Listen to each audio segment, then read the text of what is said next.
Good evening. I'm Farzad Massoudi. I'm co-founder and CEO of Indarra. I'm here tonight to tell you about the story of 3 MBA students, all professionals in all walks of life, with backgrounds in real estate and banking and supply chain and operations, who got together and decided to reimagine and redefine Indian cuisine in America. By the time we get done with our plans, we will be the Chipotle of Indian fast casual food, and we will be a national presence in this country.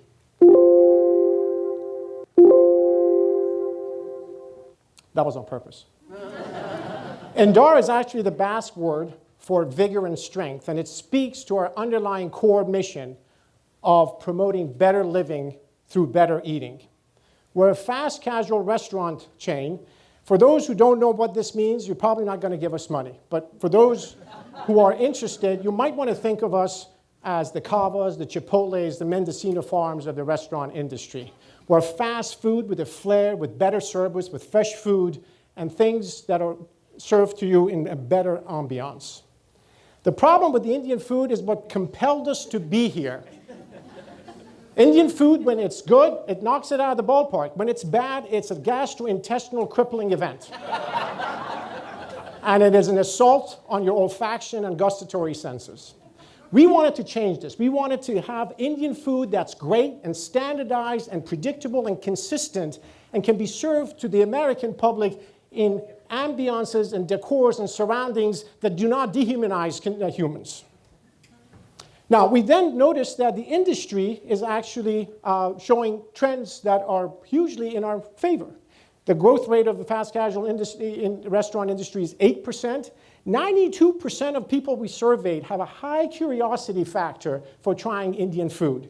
And 2 out of the 3 top fast casual restaurants index on the ethnic side. That means that Americans, when they go out of the fast food industry and scene, they want to treat themselves to something exotic, something different, and we're going to capture that. The market facts are also in our favor. Restaurant industry as a whole is a giant industry. The available market in the fast casual scene is about $47 billion, and we think that if we get 1% of the crossovers from other fast casual fans, like Chipotles of the world, and 1% of the Indian ethnic food, we're looking at an obtainable market of over $1 billion. So the solution is we wanted to create a food that's consistent, that's delicious, but it lends itself to the fast casual scene. Between the 3 co-founders, we haven't boiled an egg, so we really needed to go find somebody who really could. So we found the master chef Lee Gross. He's a classically trained chef, master chef in vegan and probiotics, helped launch the M Café de Chai, and was the personal chef to Gwyneth Paltrow. This man is a genius, and because of his passion for Indian food and his liking for us, he has come on board and he is designing an amazing menu that will captivate the American public. So our menu is designed for the fast casual scene. We are not going to create a fast casual restaurant and have it fit the traditional Indian cuisine. We're going to create a modern Indian cuisine and make it fit the fast casual scene. So we're coming out with bowls and wraps and pizzas. These components that go into this are modular and interchangeable and therefore operationally simple to implement without any bottlenecks. And of course, you have the ability to hack your food and customize it at will. Our average ticket is $17. You can go into any Indarra restaurant and be fed a nice, very tasty bowl of tikka masala for $10, but we expect a lot of people to walk out with tricks, treats, elixirs, desserts, and driving up the average ticket to 27. But the average is 17. Our unit economics is simple. We expect about 300 customers a day. Our revenue is about $5,000 a day, operating profit of $2,000, with a net operating profit of $800,000 a year. The way we can drive these profit margins is our through commissary model, which are a full city footprint penetration, which is 8 restaurants per city. 1 commissary provides the preparation and the material for all our restaurants. The mincing, the dicing, the processing, the storage takes place at the commissary level, and the actual cooking takes place in the restaurants. These commissaries lend themselves very well to intelligent automation and labor cost reduction.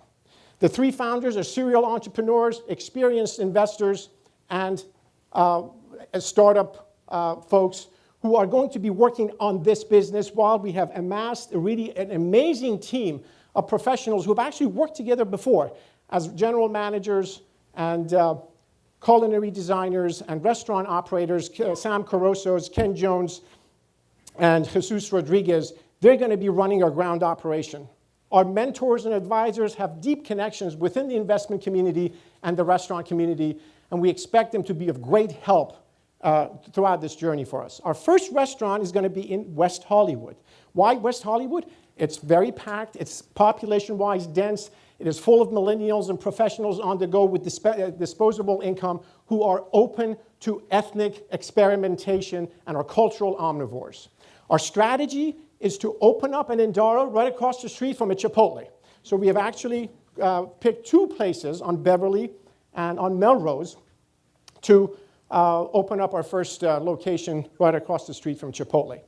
Our market dominance is simple. We want to grow fast, and we want to be in 20 cities with 66 company-owned restaurants by the year 2023. That means that we're going to reinvest our profit margins and EBITDAs into further growth, and we are actually going to be doing a lot of fundraising. Our consolidated EBITDAs in the 2023 is going to be $28 million. The co-founders have put $300,000 of their own money in. Tonight, we're asking for $900,000 of seed money. Half of this, roughly, will go to the actual build-out of our first restaurant in West Hollywood. About $290,000 of it will go to team preparation, mock service, protocols, and operations, and about $150,000 of it will go towards the actual cash flow and cash runway that's needed for the first 6 months before we become cash flow positive.